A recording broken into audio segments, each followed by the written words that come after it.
नमस्कार बच्चों, मदन मोहन मालवीय इस पाठ में फिर से एक बार आपका स्वागत है। आज हम सुगम भारती पाठ्य पुस्तक से पाठ क्रमांक 5वां पढ़ने जा रहे हैं, जिसका शीर्षक है मदन मोहन मालवीय। इस पाठ का यह सेशन क्रमांक 2 है। इसके पहले सेशन में हमने मदन मोहन मालवीय महामाना, इनको यह उपाधि दी गई है और किस प्रकार उनका जन्म हुआ, कैसे हुआ, कहाँ पर हुआ, उनके माता पिता का परिचय हमने देखा, फिर उनकी शादी हुई और किस प्रकार उन्होंने अपने देश के प्रति जो प्रेम था वह बचपन से ही वो उनके अंदर पनप रहा था, इसका वर्णन देखा।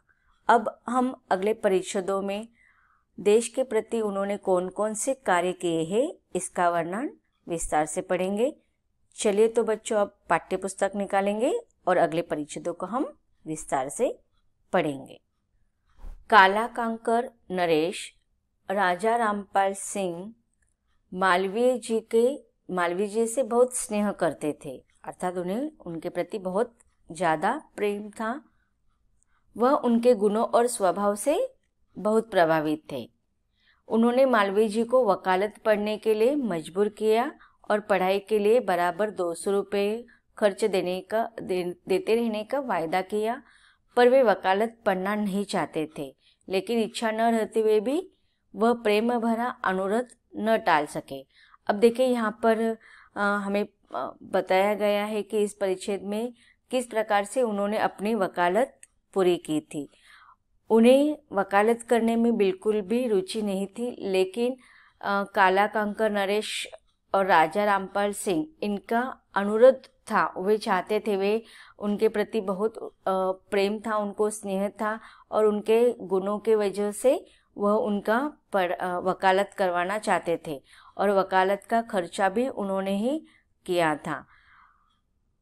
अब वो मदन मोहन जी वकालत नहीं करना चाहते थे, लेकिन राजा रामपाल सिंह के द्वारा जो अनुरोध उनको किया गया था उसको वो नहीं टाल सकते, मना नहीं कर पाए और इसी कारण उन्होंने अपनी वकालत की आगे की पढ़ाई प्रारंभ की।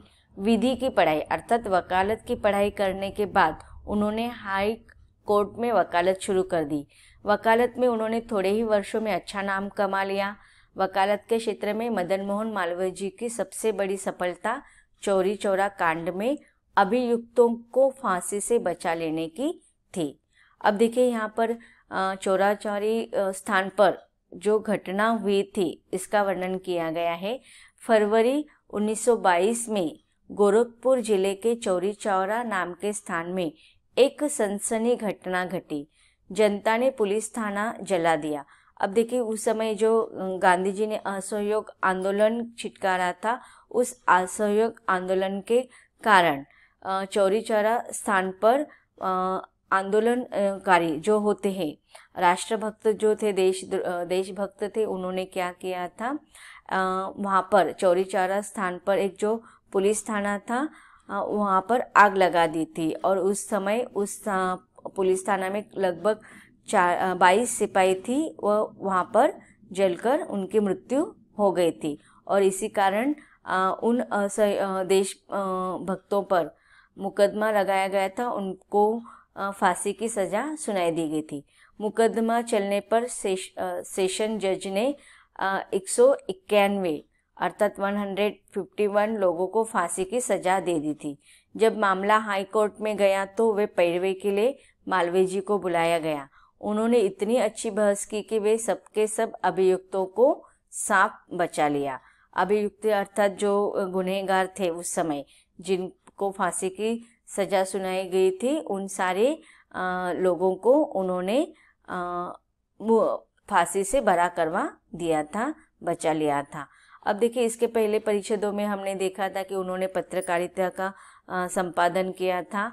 अब यहाँ पर वकालत में किस प्रकार से वह अग्रसर थे और इस प्रकार से वह बहस करते थे कि हर प्रकार के वकालत के स्थान पर वह मुकदमा में वह जीत जाते थे। आगे के परिच्छेदों में देखते हैं उनके अंदर कौन से गुण हमें दिखाई देते हैं। मदन मोहन मालवीय जी के जीवन का सबसे बड़ा काम काशी हिंदू विश्वविद्यालय की स्थापना का था। वह चाहते थे कि देश में कम से कम एक ऐसा विश्वविद्यालय जरूर हो जिस पर भारतीय संस्कृति की छाप हो। अब देखिए यह प्रसंग या यह घटना उस समय की है जिस समय ब्रिटिश सरकार का हमारे देश पर शासन था, और उस समय उन्होंने जितने भी विश्वविद्यालय थे वो ब्रिटिश मतलब विदेशों के थे। और उस समय मदन मोहन मालवीय चाहते थे कि हमारे देश में एक तो ऐसा विद्यालय हो जहाँ पर भारतीय संस्कृति की छाप हो, क्योंकि विदेशी विद्यालयों पर विदेशों संस्कृति का छाप हो गई, लेकिन वह अपने देश के प्रति उनका अपार स्नेह होने के कारण वह चाहते थे कि भारतीय संस्कृति का विद्यालय हो। इसीलिए उन्होंने काशी हिंदू विश्वविद्यालय की स्थापना की। हिंदू विश्वविद्यालय की स्थापना की योजना तेजी से आगे बढ़ने लगी। मालवीय जी विश्वविद्यालय के लिए झोली लेकर निकल पड़े और देश के कोने कोने में घूमने लगे। अब देखिए यहाँ पर विद्यालय को स्थापित करने के लिए जो पैसा इकट्ठा करना था वह उनके पास नहीं था, तो वह क्या करते थे, देश के भारत देश में ही नहीं बल्कि विदेश में भी जाकर उन्होंने अपने इस विश्वविद्यालय के लिए चंदा इकट्ठा किया, और इसीलिए विश्वविद्यालय के लिए झोली निकाल कर वह निकल पड़े। इसीलिए देखो पहले परिच्छेद में हमने देखा था, पहले सेशन में मैंने आपको कहा है कि वो अपने आप को भारत का भिखारी मानते हैं, क्योंकि उन्होंने अपने विश्वविद्यालय स्थापित करने के लिए भारतीय संस्कृति की छाप वाली जो हिंदू विश्वविद्यालय थी उसको स्थापित करने के लिए उन्होंने अपने पूरे देश में चंदा इकट्ठा किया, और इसीलिए देश की सेवा करते हुए उन्होंने अपने आप को अपने देश का भिखारी माना है। अंत में 4 फरवरी 1916 को वसंत पंचमी के दिन हिंदू विश्वविद्यालय की नींव रखी गई। आपको प्रश्न पूछा जा सकता है एक वाक्य में कि हिंदू विश्वविद्यालय की नींव कब रखी गई, कब शुरुआत हुई, तो 4 फरवरी 1916 को वसंत पंचमी के दिन। पूरे 20 वर्ष तक यानी 1919 से लेकर 1939 तक मालवीय जी विश्वविद्यालय के उपकुलपति रहे, तो पूरे 10 साल तक उन्हें यह उपकुलपति का स्थान दिया गया। इस विश्वविद्यालय में बड़ी तेजी से उन्नति की और शीघ्र ही इसकी गिनती देश के प्रमुख विश्वविद्यालय में होने लगी। राजनीति के क्षेत्र में भी मदन मोहन मालवीय को काफ़ी यश मिला। अब देखिए अब तक हमने उनके अलग अलग कार्यों में वकालत हो चाहे विश्वविद्यालय की निर्मित हो, किस प्रकार से वह आगे बढ़े इसका वर्णन देखा। अब राजनीतिक क्षेत्र में भी उन्हें बहुत यश प्राप्त हुआ था। वह 1909 में लाहौर कांग्रेस के और 1918 में दिल्ली कांग्रेस के प्रधान चुने गए। असहयोग आंदोलन में भी वो 2-4 बार जेल गए थे। तो इस प्रकार उनके देश के प्रति प्रेम स्नेह यहाँ पर हमें पता चल रहा है। मदन मोहन मालवीय में देश प्रेम, सच्चाई और त्याग की भावना कुट-कुट कर भरी हुई थी। उनकी बोली में अजीब मिठास थी। उनकी वाणी बहती गंगा के समान थी, जिससे कितने ही लोगों को प्रेरणा मिली थी। जब वह भाषण देने लगते तो लोग मंत्रमुग्ध हो जाते थे। जिन लोगों को उनके साथ काम करने का मौका मिलता था वे उनसे प्रभावित हुए बिना न रहते थे। जैसे साफ कपड़े वे पहनते थे उतना ही साफ और निर्मल उनका मन था। उनकी एक बड़ी खूबी थी, वह मेहनत तो खुद करते थे और जब कीर्ति पाने का समय आता तो दूसरों को सामने कर देते थे। अर्थात वह खुद मेहनत करते थे लेकिन जब सम्मान की बात आती थी तो वह पीछे रहते थे। अपनी ख्याति से वह जहाँ तक हो सकता था बचने की कोशिश करते थे। तो यहाँ पर देखो उनके स्वभाव के बारे, उनके व्यक्तित्व के बारे में बताया गया कि उनकी वाणी बहुत ही मधुर मिठास थी। हर किसी जिसके वह जो कोई उनके संपर्क में आते थे उनसे प्रेरणा लेते थे। आगे के परिच्छेद में बताया गया है कि देश को गुलामी की जंजीरों से छुड़ाने के लिए उन्होंने बहुत कुछ किया। इसके अलावा देश के नवयुगों के चरित्रों के निर्माण की ओर उन्होंने बहुत अधिक ध्यान दिया है। वह कहा करते थे कि बच्चे के पहले 6 वर्षों में उस पर जो प्रभाव पड़ते हैं उसके सारे जीवन को प्रभावित करते हैं। अर्थात बचपन से ही बच्चों के मन पर अच्छा संस्कार देना चाहिए, ऐसा उनका मानना था। इसलिए वह चाहते थे कि बच्चों के माता पिता उनके आरंभिक शिक्षा की ओर सबसे अधिक ध्यान दें। युवकों को उचित शिक्षा के लिए मदन मोहन मालवीय ने हिंदू विश्वविद्यालय की स्थापना की थी। अब देखिए यहाँ पर उन्होंने कहा कि बच्चों के पेरेंट्स को, उनके माता पिता को आरंभिक शिक्षा पर ज़्यादा ध्यान देना चाहिए। उनके आरंभिक जो अवस्था होती है वो बहुत महत्वपूर्ण होती है। इसके साथ ही उन्होंने उचित शिक्षा युवकों को मिले, इसलिए उन्होंने हिंदू विश्वविद्यालय काशी की स्थापना की थी। विश्वविद्यालय के उद्देश्य से स्पष्ट करते हुए कहते हैं कि सचरित्रता हमारे विश्वविद्यालय का मूल मंत्र है और यही शोभा है। जिस प्रकार से उनकी वाणी शुद्ध थी, उनका मन शुद्ध था, वो चरित्रता का, अच्छे चरित्र पर बहुत ज़्यादा भर देते हैं। हम प्रत्येक छात्रों को शुद्ध, सात्विक, तेजस्वी और वीर पुरुष और प्रत्येक कन्या को वीर माता बनाना चाहती है, जो ईश्वर में विश्वास करे, प्रत्येक प्राणी का आदर करे, वीरता के साथ अन्याय का विरोध करे और आत्मसम्मान के साथ जीविका चलाता हुआ समाज और देश का कल्याण करे। यह इनकी मान्यता थी। मालवीय जी का और एक गुण बताते हैं यहाँ पर कि वह ठीक समझते थे कि उस पर बराबर डटे रहते थे, भले ही कोई उनका साथ ना दे या ना दे। अर्थात एक जो उनके लिए जो बात, जिस निर्णय पर वह उचित समझते थे, वह किसी का साथ न मिले, लेकिन वह अपने बात पर अटिक रहते थे। चारों तरफ से विरोध होने पर भी वह अपने विश्वासों पर अटल रहते थे।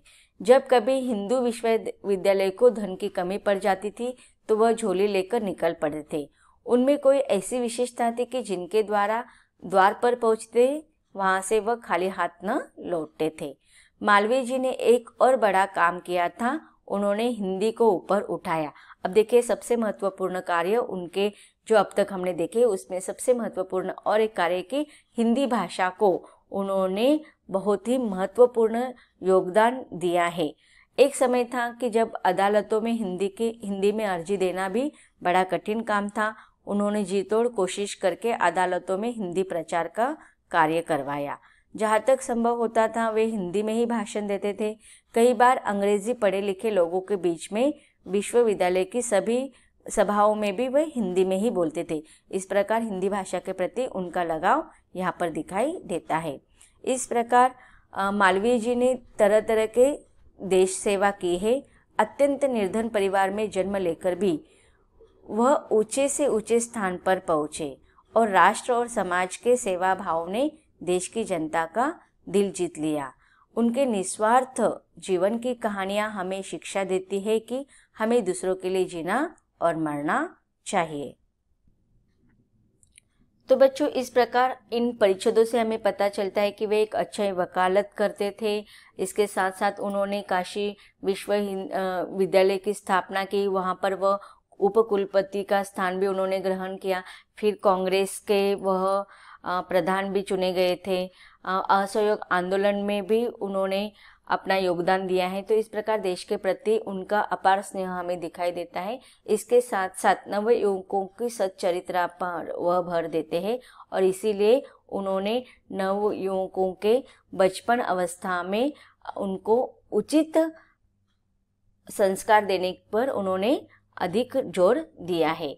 इसके साथ साथ एक निर्धन परिवार के होने के बावजूद भी देश के प्रति अपार स्नेह रखते हुए उन्होंने हिंदी भाषा को प्रधान स्थान देने के लिए बहुत ज़्यादा प्रयास किया है।